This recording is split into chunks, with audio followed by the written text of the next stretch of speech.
So some system prerequisites that you're going to have to be thinking about as we go through the videos in this title. So one of the things you need to think about is what operating system are you using? In this case, what you'll see primarily is me using Mac OS, and I've got some virtual machines that I use inside Mac OS. Now, a lot of tools use Windows, and there's absolutely nothing wrong with using Windows as your primary operating system.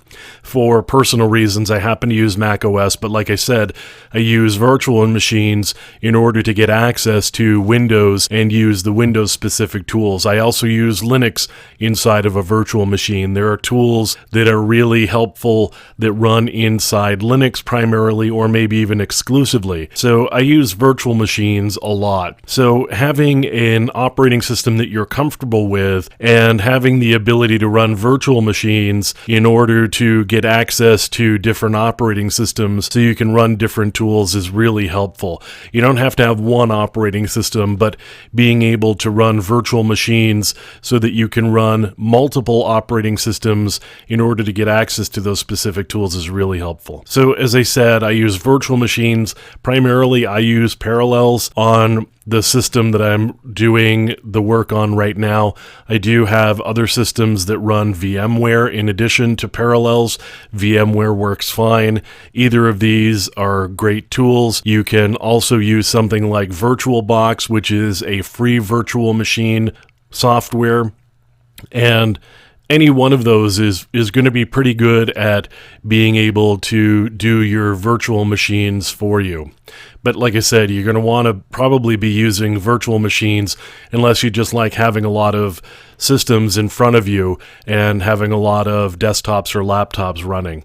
Virtual machines really handy. When it comes to hardware, really you're looking for a lot of memory, as much memory as you can possibly get. So 64-bit operating systems and 64-bit hardware as a result, really important, so you can put a lot of memory in. If you're running a lot of virtual machines or even just one or two virtual machines, having that additional memory will keep your systems running pretty quickly and reasonably responsively. Having speedy hard drives as quick as you can get them.